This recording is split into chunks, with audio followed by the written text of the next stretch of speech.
Hey, what's up, everybody? Friends, family, loved ones, everybody else. It's been a long time. It's been a couple years actually since I've done anything socially or done anything even on social media. I wanted to update everybody with what I've been doing, what I've been going through. And I really wanted to do that through phone calls or FaceTime. But there's a lot of you, and uh, days just keep adding on and more stuff keeps happening. There's like more updates, and it just seems like such an overwhelming task that just keeps getting more overwhelming. Um, but I feel like you guys deserve to know this information. So I decided to do it in a video, and I apologize that it's so impersonal, but try to treat this like it was a phone call or a FaceTime, because if you're seeing this, then that means um, we we have a connection. We connected earlier in life, even if we haven't spoke in years. I still love you. I think about you. I appreciate you. Believe it or not, um, those memories are important to me. You know, even if what we worked together, or went to school together, or performed at hip hop shows together, or whatever it was. It's been a long time. We haven't spoken a long time. If we're still connected on social media, it's because I do love you. I appreciate you, and I value you. And I wanted to get this message out to you guys. I think for the longest time, I was feeling like if I was just posting about my issues, that it would seem selfish, or like I'm looking for sympathy or pity or something. But I'm finally realizing, it took 2.5 years to realize, but I'm finally realizing that actually not posting and not sharing my story is actually selfish, because I got people who care about me and who would want to know this information. And I know if I was in your shoes, I would want to know if you were going through something like this. Maybe I could help, or even if I couldn't help, you know, just to know if I love you. These would be things that I would want to know. Maybe I could just send a message, or maybe I could help, but I wouldn't even know if I could help if I didn't know about it. You know what I mean? Um, so I apologize that it's been so long, and I apologize that it's so impersonal, but try to treat this like it was me reaching out to you individually. And again, there's updates for everybody, whether you know the story or you don't. There's new information, and specifically for people on my mom's side of the family, my relatives on my mom's side of the family. There's so much important information you guys need to know about this.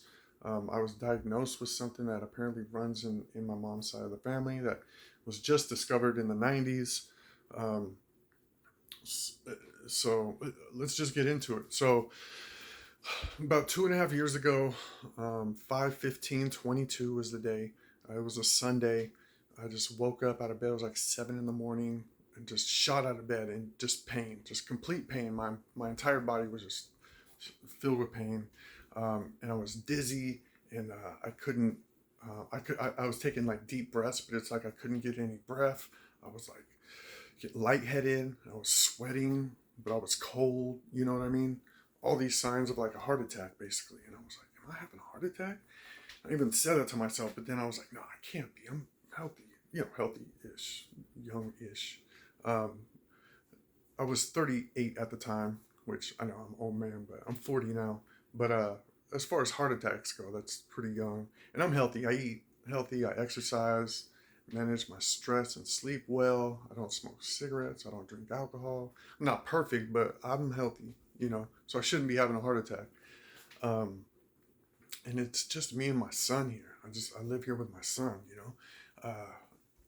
But luckily, my girlfriend had spent the night that night. She wasn't going to. She actually we spent the day to get together before, and then she had left and went and got gas, and she was leaving. But then she came back like 15 minutes later, and she's like, "Hey, I'm tired. I don't want to drive. Can I just crash here?" And I'm like, "Of course." So she slept here that night, but she wasn't going to. So that was, and I'm so glad she did, because I was trying. She was asleep and my son was asleep when this was happening. And I was waking up, I was trying to figure out what's happening to me. And I knew it was serious. So I go to call the 911, but I kept passing out. I kept passing out and then waking up to this intense pain, reaching for my phone and like being so dizzy. And then I'm realizing that like, this is serious, and I'm not able to reach my phone. So I just shouted out her name. I said, "Hey, I need you to call 911. I think I'm having a heart attack." And at first she's like, "What? You're crazy! Like, no way!" And I was thinking the same thing too. I'm like, I know it's like impossible, but I feel like something's wrong. You know, if it's not a heart attack, and like in the middle of me explaining what was going on, I passed out again. You know, and then I woke up to her on the phone talking to 911, and she's like, "Yeah, he's passed out. Please hurry." And I was like, "Oh, okay, good." She's on the phone. And I passed back out again, and then I woke up to the paramedics waking me up with the defibrillator. And they're like, "Yeah, sir, you're having a heart attack." They actually said I just had a heart attack and I'm having another one. They're like, "We need to get you to the hospital."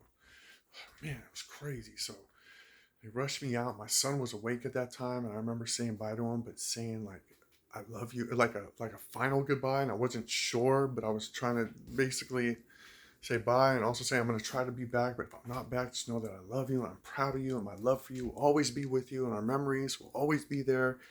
You're going to be great. Just be proud of yourself. And I was doing this whole little speech, but it was like on my way out the door. But I was like, I'll try to be back, but if I'm not, just know that I love you. You know. So I get out the door. They put me in the ambulance, and immediately I pass back out. And then I wake up in the middle of heart surgery. Believe it or not, I wake up, and this doctor, he's in full scrubs, and he looks up at me and he goes, "Sir, do you know your name?" I was like, "Yeah, my name's Sean Amundsen." And he goes, "Do you know where you are?" I was like, "No." He goes, "You're at Stanford Hospital having heart surgery." So apparently I live in Gilroy, so they had rushed me to the Gilroy Hospital, but there's no heart surgeons. So they put me on a helicopter, and they flew me to Stanford while a paramedic was giving me CPR the whole time. The doctor later said that I was purple. I was completely purple by the time I showed up. He's like, "It didn't look good." Um, but nonetheless, uh, it was a successful surgery, obviously, but I was out. I was out for like 2 days. And my girlfriend, bless her heart, I love her so much. She had apparently moved into my house. And my total hospital stay was about 2 weeks. And she ended up moving in and taking care of Ethan for 2 weeks. And that's not an easy task because he has autism, nonverbal autism. He's great. He's an awesome kid, but there are very specific things that you need to know when taking care of him. And she knew a lot of it just from being here and just, observing me taking care of him and stuff. But she's amazing. So luckily she was able to come in and take care of him. Um, so I was out for a couple days. I wake up. The crazy thing was when I woke up after like being in a coma for 2 days. I had delirium, apparently. That's what they called it. Um, so I wasn't thinking clearly, but I couldn't speak because I had these tubes down my throat and like these wires, breathing tubes, feeding tubes, wires, like everything, these things coming out my neck. And so I was trying to ask, like, "Hey, how long has it been?" And I don't know why. I thought it was like a couple years, year and a half, something like that. But I couldn't. There was no voice. It was not even a whisper. And every time I tried to speak up to the nurse, they would be like, "Calm down. You need a rest." And they couldn't hear what I was trying to say. So I had to just basically settle in this thought of like, okay, it's been a couple years. Like, damn, what happened? Where's my girlfriend? Is she still around? Like, how's Ethan? Do I still have my home? Like, how have my bills been? You know what I'm saying? There's so many questions, thinking 2 years go by. Um, but that was funny. It was only a couple days, but even and then my girlfriend showed up with my son. And again, I hadn't been able to speak, and I was just stuck in this mindset of thinking it was a couple years. And I see her walking with my son. I was so grateful. I was like, still super grateful. Been a couple days, but I was thinking it was like a couple years. Another funny little part of the delirium. Hey, this I know it's not a funny thing, but hey, it's a little funny part. I they had put in a catheter, and I knew what a catheter was, but I've never actually seen it. I've never, I didn't know what it looked like or whatever. And also, again, I was on drugs and delirium. You're just not in the right mind state. And I'd felt something down there, and I go to touch it, and then the nurse was like, "No, don't touch that. Don't touch that. It'll get infected." And earlier she had told me, "Don't touch my scar, my chest, my stitches, because it'll get infected." There's that beauty. Got another one right there, and some on my neck. Ah, beauty scars. Anyways, earlier she had told me, "Don't touch your chest because it'll get infected, the scars. So when I was like, "What is this down there on my private?" It was a catheter. I didn't know, but I just went to go feel it, and she goes, "No, don't touch it. It'll get infected." In my mind, I was like, oh, there's a scar. There's stitches down there too. And I was like, why would there be stitches down there? And then I had remembered, just from my own common knowledge of heart attacks, I remember when some people get heart attacks, they take a vein out of their leg and then they put it in their heart. And so for some reason in my mind, I had thought like, oh, that the vein in my leg didn't work. So like they needed a bigger vein or something. So they must have chopped off my junk and then used that vein to save my heart. I remember thinking like I was so like grumpy, like angry. Like I was glad that you guys saved my life, but I was like, did you guys have to use that that vein? Couldn't you guys use any other vein? So it was like for like a few days I was stuck in this delirium state, thinking that I had woken up from 2-year coma and thought they had chopped off my privates to save my life. Oh man, so coming out of it. So part of the recovery process, like getting part of like the 2 weeks process of getting good enough to get out of the hospital, was I had to overcome those delirium symptoms. So they had to keep coming in on and question me about stuff. And like I didn't know what year it was. I think that was part of the problem. I was like 2 years off. I was my year, so, but they didn't tell me. That was the weird thing. They didn't just tell me the right answer. They just kept asking me until I would come around. But anyways, I had to be cleared of these delirium symptoms. I also had, look, man, I had to use a walker. I mean, I genuinely needed a walker. Not just because they told me to use, I mean, they told me to use it, but I'd take a couple steps and I'm like, man, I need a walker. I needed it for a while out of the hospital. Not only that, I needed one of those shower seats. I would get exhausted just lifting my arm and then like wiping, cleaning my armpits. I'd get like dizzy. I'd get lightheaded. And I was like, man, this is so unreal. And it felt like it was going to be forever, but it was a long recovery process. Um, so specifically what had happened, apparently the doctor had explained that my aorta, your aorta is connected to your heart. It's the main vein, artery, whatever, that runs from your brain all the way down to your groin. And then it branches off with a bunch of other veins and it feeds blood to your eyes, your face, your internal organs, your groin, all that stuff. And it's connected to your heart at what's called the aortic arch. Your aortic arch is where your aorta connects to your heart. So apparently it had become disconnected. It had like blown out. Like, I don't know if that's the medical term, but it had like exploded like a balloon because they couldn't sew it. They couldn't just sew it together. They had to completely remove the aortic arch and then they replaced it with a mesh material. So I have a synthetic material on my heart, or not my heart, but my aorta, connected to my heart. It's a mesh material, and they were explaining that it's kind of dangerous because well, I mean, it's good. It's good material, saves lives. But if I ever get any sort of infection, skin infection, tooth infection, any sort of infection that gets in my blood and gets to that mesh material, it could be fatal. So they're like extra precautions on certain things. Like every time I go to the dentist, I gotta take antibiotics like 1 hour before going to the dentist, just to ensure if there's any cuts or anything, it doesn't get infected like that for the rest of my life. I gotta do that. You know what I mean? Um, so it's crazy. But nonetheless, obviously too young and healthy I mean, like, considering heart attack age, too young, too healthy, too handsome to have a heart attack. No, I'm just kidding. But the doctors thought this guy's way too young, way too handsome, way too healthy to have a heart attack. So while they were doing a heart surgery, apparently they had taken genetic material and sent it off for testing. And they found that I have something called Loeys-Dietz Syndrome. Loeys-Dietz syndrome, excuse me. Loeys-Dietz syndrome, man. So apparently this thing, it's not a heart condition, it's a connective tissue disorder. So it affects the whole body. And actually it explains a bunch of things, a bunch of other health issues that I've had my whole life that were like unrelated and also kind of unexplained. Like each doctor was like, how is this happening? Like, what is wrong? Like, for example, I have crazy arthritis in my back, and when I was like 30, it was bad enough to where I was like, I gotta go to the doctor. Doctor takes the X-ray, shows it to me, and he goes, basically, you have arthritis between every single vertebrae. This is unreal. He's like, normally when people come in and they're gonna get diagnosed with arthritis, he's like, first of all, They're like 60, not 30. And then second of all, they have one of these white spots that show up in the x-ray as arthritis. He goes, they have one of those spots between one or two vertebrae.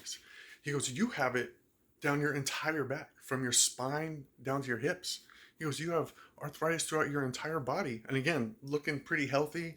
And he's looking at me, goes, how did this happen? I go, I don't know. You tell me. How did this happen? That's why I'm here, you know? And that was when I was 30. Bunch of other things. It affects the body with skin issues, stomach issues. I've had all those kind of issues. And again, they all seem kind of unrelated and just annoying. Like they weren't fatal, but they were like painful and just annoying. But then also the way it affects the body is it affects the body cardiovascular. It affects the heart, the connective tissue in the heart. It's actually a mutation to a gene. It's a mutation to the SMAD3 gene. I don't know what any of this means. It's just what they told me.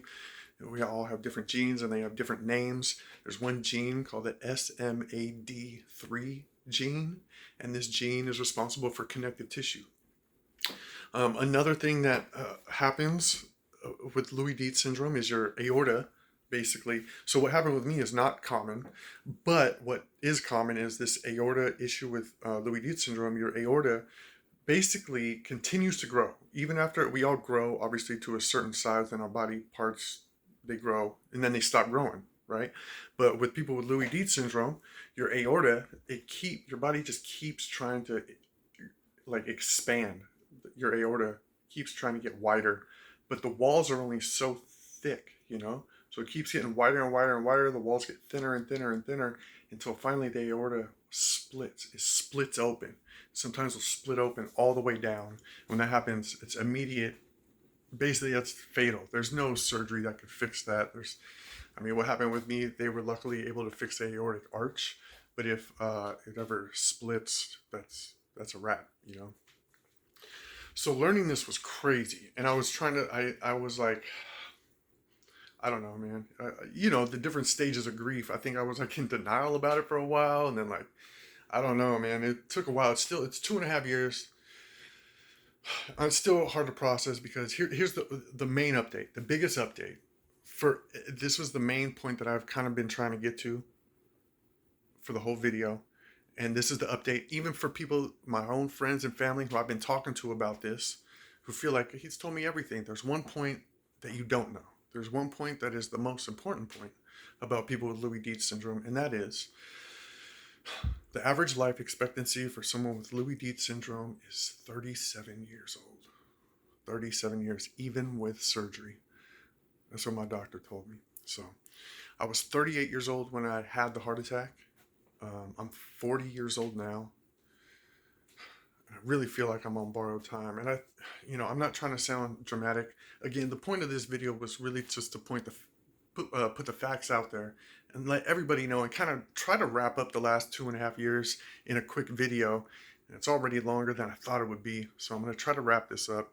Obviously, there's a lot more to this.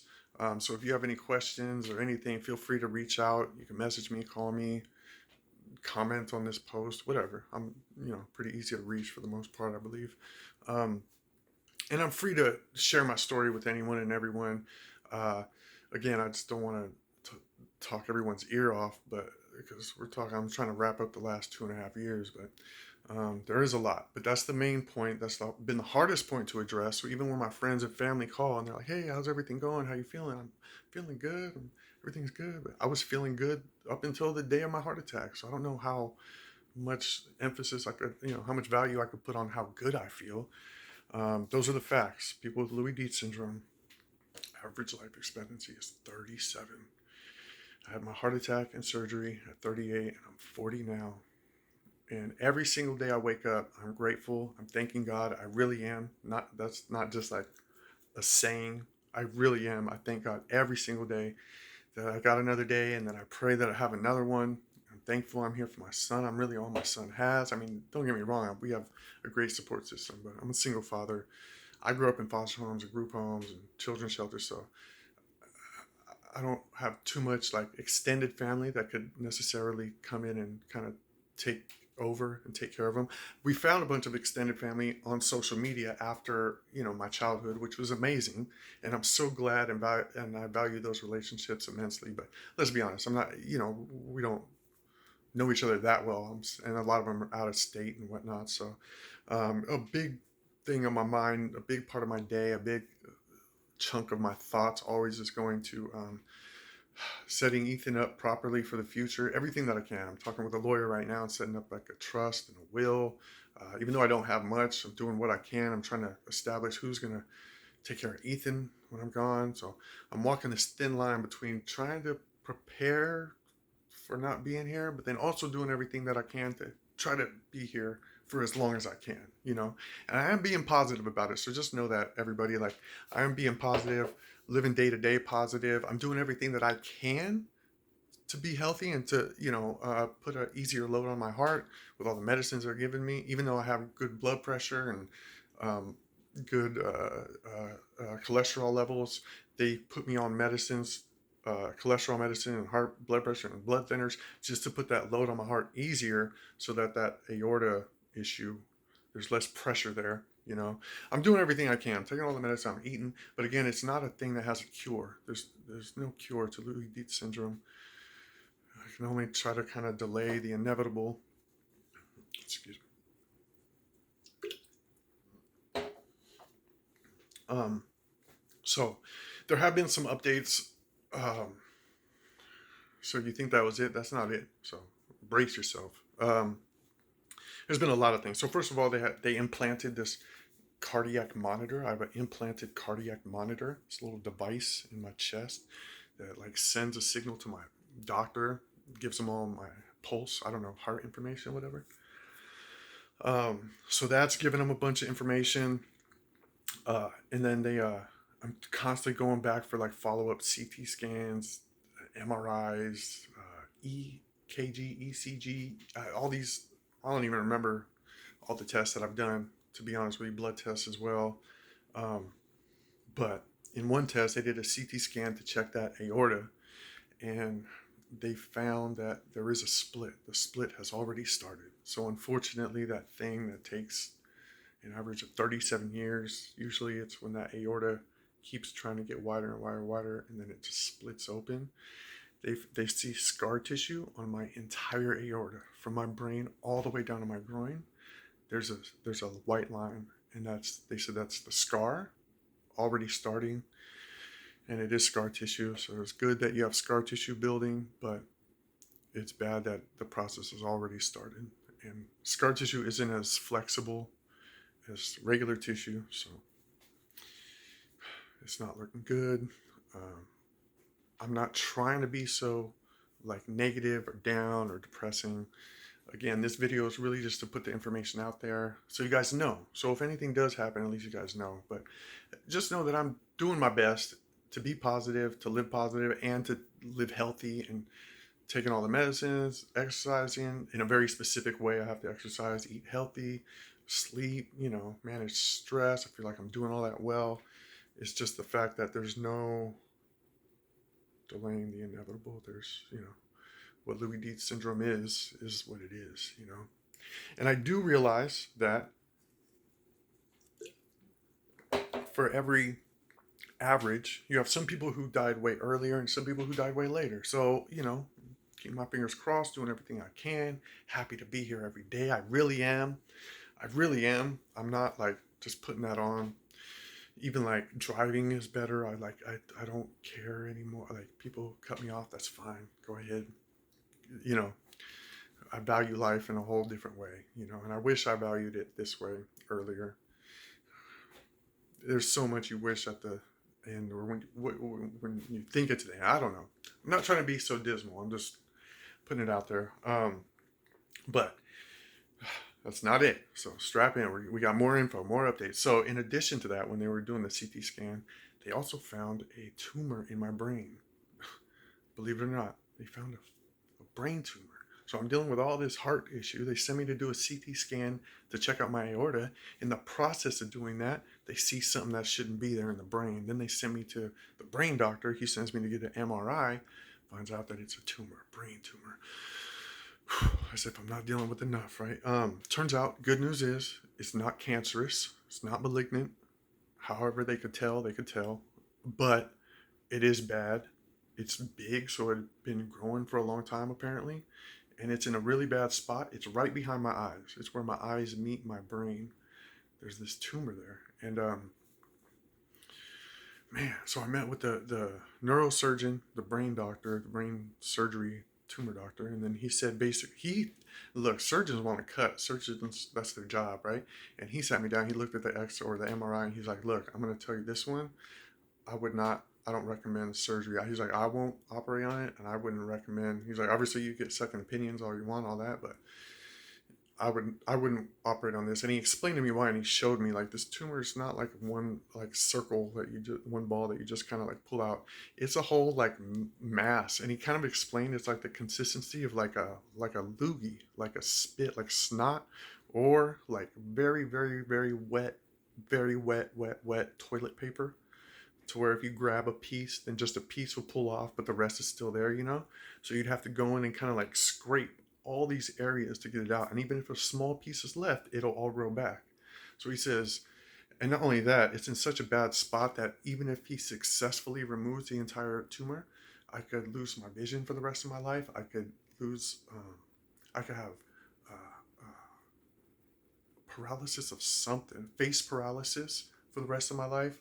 I could lose control of my bowel movements for the rest of life because there's all these different nerve endings that are in that one spot. So he recommended not to do surgery. So he sent me to this other doctor. I believe he's called an endocrinologist, and they're giving me medicine to take. So I'm taking medicine for that. I'm taking brain tumor medicine. I'm taking heart medicine. Doing everything that I can to stay positive. They also found a blood clot in my lung. Like, that's pretty bad. That was like shortly after surgery. And if it got any closer to my heart, that would have been a wrap. So they had to put me on these blood thinners, like increase my blood thinners. But luckily that passed. I had this skin infection that I've never had anything like that in my life. Not like a staph infection. All of a sudden, out of nowhere, don't even know where it came from. This little infection pops up on my leg. It looked like a pimple at first, but it was like on my shin. Like, how did I get a pimple on my shin? But it didn't really look like a pimple. And then all of a sudden it turned into this whole thing. And skin got infected, which would have been whatever. But I have that mesh material. So I had to go back to the Stanford doctors, and they had to, I don't know, do something. I don't know. And then they basically told me, like, be careful. And I had to stay monitored. They gave me a bunch of antibiotics. But luckily that passed as well. So for the most part, those are the main things. It's just the ongoing heart issues, the brain issues. There is a there is a stomach issue that again is related to Loeys-Dietz syndrome that I have to get operated on. But then they had to send me to my cardiologist, my heart doctor, to clear me for surgery. And my heart doctor said my heart is not safe, my heart not strong enough for surgery. So not only is my heart not strong enough for surgery, my heart doctor is recommending I get a pacemaker. Here I am, 40 years old. Thought I was healthy, man. I am healthy. I do everything, like I live healthy. I do everything that I can, you know, to control. Everything that I can control, I do control. And I'm healthy, but there are things that I can't control, you know. These are genetic things. So um, I don't really know what else to say after that. I mean, I am doing my best to stay positive for this guy, Ethan. Young Ethan, the main man. He's such a great dude. So I'm doing everything I can to stay positive, be there for him every day, every minute. I tell him I love him all the time. I hug him all the time. And we're trying to do as much as we can. And again, like walking this thin line of like trying to prepare for not being here anymore, but then also doing everything I can to be here for much longer, much longer time. So that's where I'm at with this. If you made it this far in the video, thank you very much for listening. I love you. I appreciate you. I thank you for the times we spent in my life. Even if they were small times, small moments, they were important to me. That's why we're friends. That's why we're connected on social media. In my story of my life, those were important moments. So I love you. I think about you. I value you. I appreciate you. I'm sorry I don't reach out more often. I know I should. I'll try to do it more from now on. Uh, and feel free to reach out to me anytime you want, but you don't have to. If you've made it this far and you heard this story, you don't feel like an obligation. Again, that's kind of what prevented me from doing this for so long. I don't want people to think I'm out here looking for sympathy or anything. I really just finally dawned on me that I need to update my friends and family. There are loved ones who really care about me, who need to know this information. Again, especially for the people on my mom's side of the family. There's so much important information that I don't think a lot of us knew. Well, I didn't know about it. I don't think anyone in my mom's side of the family knew about it. So I've been slowly but surely spreading the message, again, here and there in person. But I'm like, there's so many more people. Again, I'm connected to so many relatives on social media. So even if you are a relative, you could then share this with other relatives on my mom's side that I don't even know about, you know what I'm saying, that I'm not connected with on social media. So you guys could spread the word of this Loeys-Dietz syndrome, Loeys-Dietz syndrome. Get yourself tested, get your family tested. If you have it, there's a 50% chance of giving it to your child. Luckily, my son does not have it, so that's amazing news. Excuse me.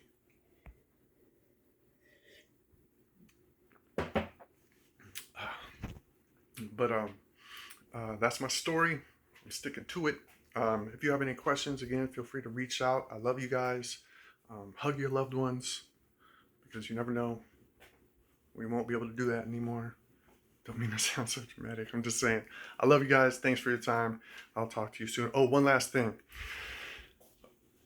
All this stuff kind of reminded me, I have a bunch of photos and videos that I've been keeping to myself. I've been keeping on my phone. I've been showing people in person, but I haven't been sharing on social media. And I don't know why. I guess I'm still kind of old school in that way. But it dawned on me that, when that time comes, I want Ethan, my son, to have a place where he could go to see all the pictures and videos, all of our memories that we had together, and for him, his individual memories and my individual memories, hip hop shows and this and that. So I'm gonna go back in time and I'm gonna upload all kinds of pictures and videos that I've had for the past several years that I have not uploaded to social media, because I want, obviously they'll be on my phone, so my son could have my phone when I'm not around, but he isn't the most tech savvy, so I just wanted an easy place for him to go to view everything. So I was thinking social media pages. He could just scroll through and see all the pictures and videos. And plus, for all you guys too, for friends and family, I apologize that I haven't shared much in the past, but I'm gonna go back and I'm gonna flood you guys' news feed, and I apologize for that. But I'm gonna go back years, and I'm gonna post all kinds of pictures and videos of me and Ethan, and just things that we've done, places we've been, or whatever, just so you guys, Ethan included, has a place to go to see all those memories. So I apologize that you're going to get a bunch of random pictures and videos that don't make any sense. It'll be like Halloween and Christmas videos from like when Ethan was, 5 or something, but I got to get that done. So I apologize for that, and please excuse me for that, for flooding your feed, but it has to be done. Just thought I would mention that. Other than that, thank you very much for your time. I apologize it's been so long. I love you very much, and I'll talk to you later. Peace out.